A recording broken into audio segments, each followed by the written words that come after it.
Assalamualaikum warahmatullahi wabarakatuh. Pada kesempatan waktu hari ini, di video ini saya akan memaparkan mengenai teori modul 4 pada modul Laboratorium Statistika Bisnis Universitas Pasundan, yaitu mengenai uji cross-tab. Di mana uji cross-tab ini merupakan sebuah analisis data yang menyajikan data dalam bentuk tabulasi, baik meliputi baris ataupun kolom. Penyajian data pada umumnya dalam uji cross-tab ini adalah data kualitatif. Contohnya seperti hubungan antara gender dengan usia, kemudian gender dengan pekerjaan. Tujuan dari uji cross-tab ini adalah pada prinsipnya menyajikan data dalam bentuk tabulasi yang meliputi baris dan kolom.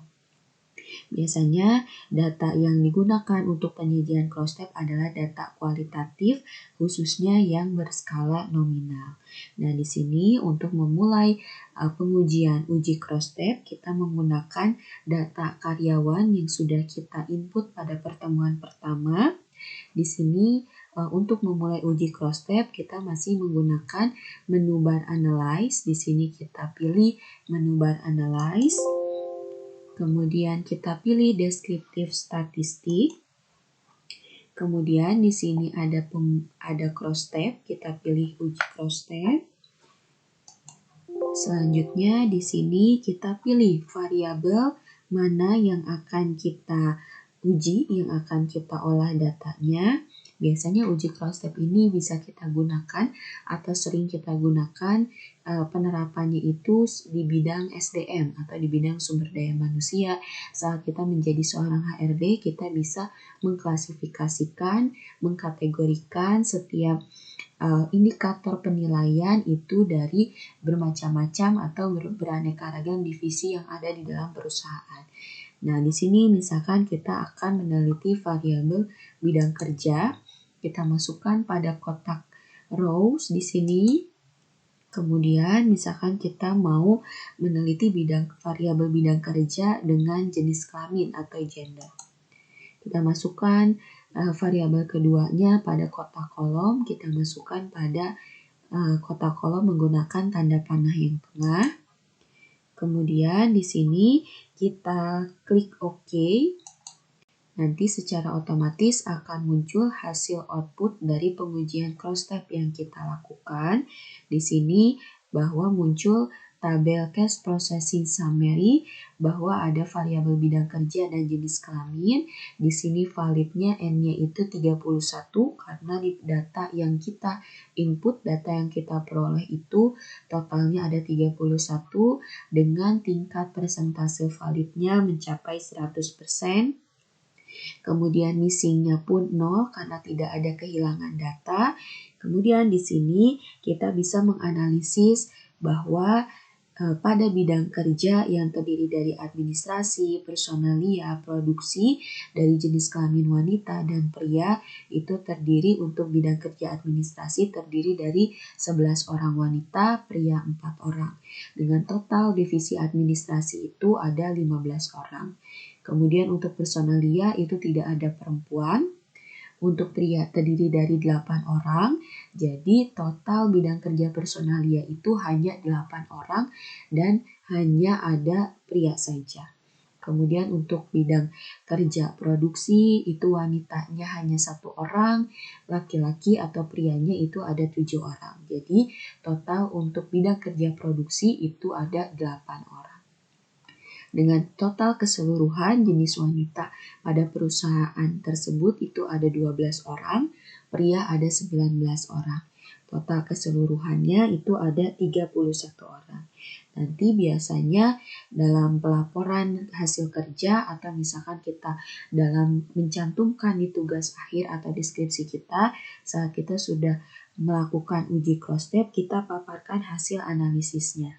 Bahwa misalkan dari hasil output bagian pertama dinyatakan bahwa terdapat 31 data karyawan yang valid untuk dilakukan proses cross-tab. Di sini dari 31 data itu dinyatakan valid, persentase validnya itu mencapai 100%. Kemudian dari hasil output kedua adalah hasil cross step dengan isi baris bidang kerja, bidang pekerjaan karyawan, kemudian kolomnya ada jenis kelamin atau gender.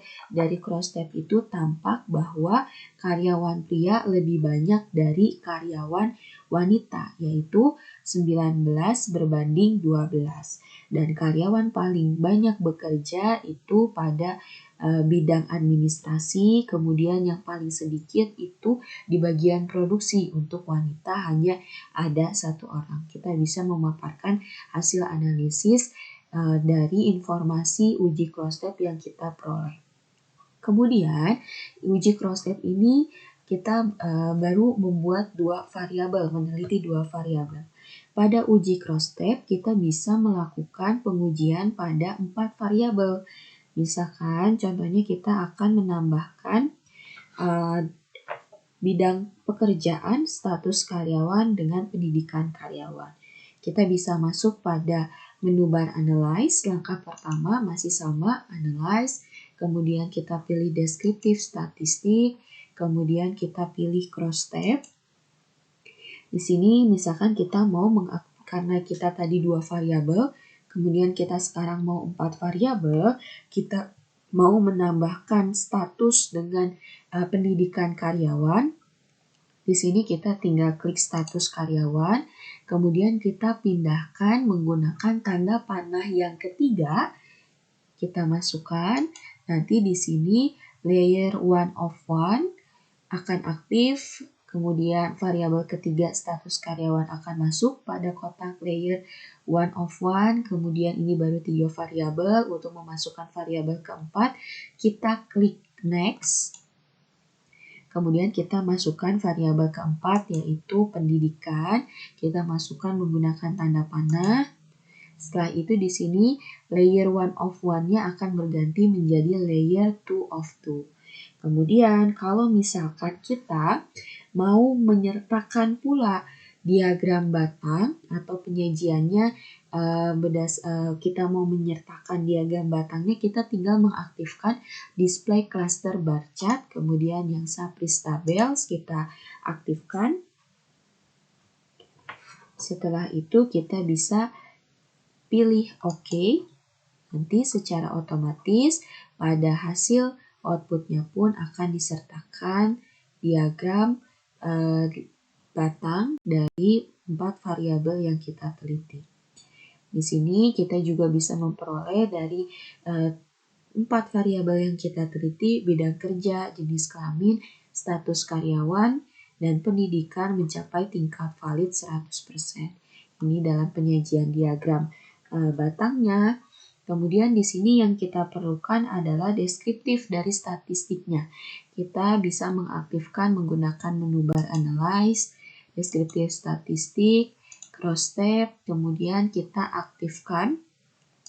Untuk mengaktifkan tabel deskriptif statistik yang terdiri dari baris dan kolom, itu kita nonaktifkan terlebih dahulu diagram batangnya.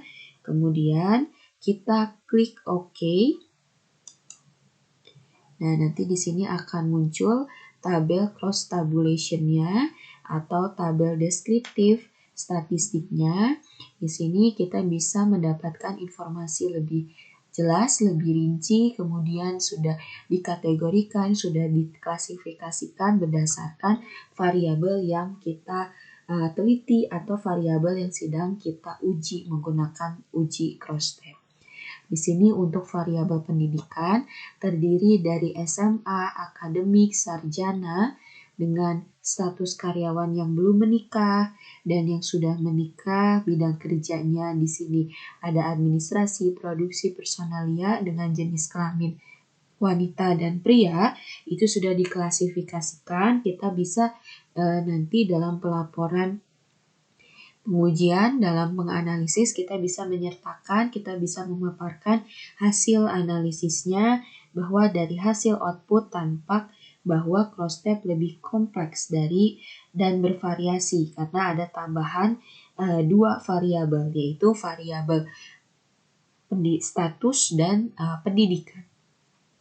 Contohnya, misalkan pada baris pertama di sini untuk tingkat pendidikan SMA untuk status karyawan yang belum menikah itu ada pada bidang administrasi, pada bidang kerja, administrasi dan produksi. Untuk administrasi, jenis kelamin wanita ada 1 orang, untuk produksi pun ada 1 orang. Jadi total yang belum menikah tingkat SMA itu ada 2 orang. Yang sudah menikah itu wanita tidak ada.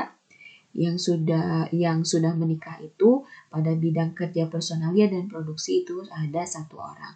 Jadi untuk tingkat pendidikan SMA dengan status karyawan yang belum menikah dan yang sudah menikah itu terdiri dari 2 orang. Nah, begitupun kita bisa mengklasifikasikan dari setiap variabel. Biasanya uji cross step ini akan mempermudah kita dalam dunia kerja karena kita saat ditempatkan di dalam satu divisi, khususnya di divisi SDM, kita harus bisa mengenal lingkungan yang ada di dalam perusahaan kita. Kemudian kita harus mempunyai data,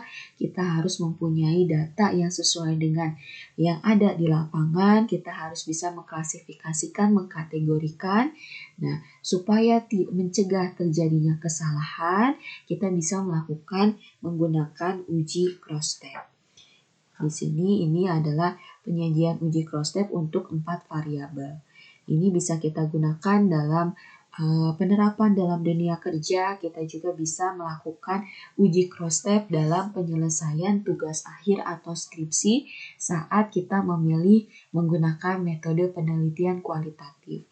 Jadi dalam metode kualitatif kita bisa melakukan uji cross step, kemudian analisis dari uji cross step yang sudah kita lakukan, kita bisa dapatkan informasi berdasarkan data yang terjadi di lapangan, kemudian kita bisa menciptakan sebuah kesimpulan, sebuah solusi untuk evaluasi yang bisa kita berikan kepada objek penelitian kita supaya bisa berkembang, supaya bisa beroperasional dengan baik.